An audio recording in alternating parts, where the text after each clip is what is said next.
இந்திய நாட்டின் பாராளுமன்ற எதிர்க்கட்சித் தலைவரும் காங்கிரஸ் கட்சியின் முன்னணி தலைவர்களில் ஒருவரான தலைவர் ராகுல் காந்தியின் பிறந்தநாள் விழாவை முன்னிட்டு கோவை பந்தய சாலையில் உள்ள சாரதாம்பாள் திருக்கோவிலில் சிறப்பு வழிபாடு நிகழ்ச்சி நடைபெற்றது.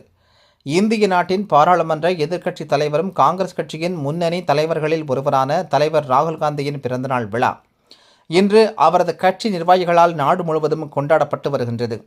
இதன் ஒரு பகுதியாக கோவை பந்தய சாலையில் உள்ள சாரதாம்பாள் திருக்கோவிலில் சிறப்பு வழிபாடு நிகழ்ச்சி நடைபெற்றது.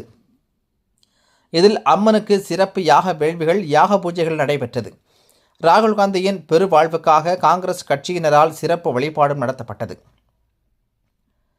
தொடர்ந்து நிர்வாகிகள் மத்தியில் ராகுல் காந்தி என்ற பெயர் வெறும் அரசியல் அடையாளம் அல்ல, அது சகிப்புத்தன்மை, விடாமுயற்சி மற்றும் துணிச்சலின் அடையாளம் எனவும், கன்னியாகுமரி முதல் காஷ்மீர் வரை பல்லாயிரக்கணக்கான கிலோமீட்டர்கள் நடந்து மக்களின் கஷ்டங்களை நேரில் கேட்டு அன்பை மட்டும் விதைத்தவர், நான் பயப்பட மாட்டேன் என்று ஒற்றை ஆளாக நின்று நீதிக்காக குரல் கொடுக்கும் நமது தலைவரின் பிறந்த நாளில் அவர் 100 ஆண்டு காலம் நலமுடன் வாழ நாம் அனைவரும் வாழ்த்துவோம் என்று தெரிவித்தார். இந்த நிகழ்ச்சிக்கு கோவை மாவட்ட காங்கிரஸ் பிரிவு ராஜீவ்காந்தி, பஞ்சாயத்து ராஜ் அமைப்பின் மாவட்ட தலைவர் MS பார்த்திபன் தலைமை தாங்கினார்.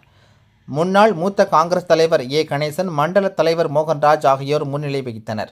மேலும் இந்த நிகழ்ச்சியில் முன்னாள் சட்டமன்ற உறுப்பினரும் தமிழ்நாடு காங்கிரஸ் கட்சியின் துணைத் தலைவருமான MN கந்தசாமி, கோவை மாவட்ட மாநகர காங்கிரஸ் கட்சி தலைவர் விஜயகுமார், INTUC மாநில செயலாளர் கோவை செல்வம், முன்னாள் மாவட்ட காங்கிரஸ் கட்சி தலைவர் பச்சமுத்து, PKR சவுந்தரகுமார், சச்சின் சிவகுமார், பாசமலன் சண்முகம், ஜெரி லூயிஸ், பறக்கும் படை ராஜ்குமார், MSPR ஆனந்த், காலனி பிரபு, மணிகண்டன், அமுல்ராஜ், வின்சென்ட் பாலு, நித்தி, பைமெட்டல் சுரேஷ் உள்ளிட்ட பலர் கலந்து கொண்டு சாரதாம்பாள் திருக்கோவிலுக்கு வந்திருந்த அனைத்து பக்தர்களுக்கும் இனிப்புகள் வழங்கி ராகுல் காந்தி பிறந்தநாளை உற்சாகமாக கொண்டாடினர் என்பது குறிப்பிடத்தக்கது.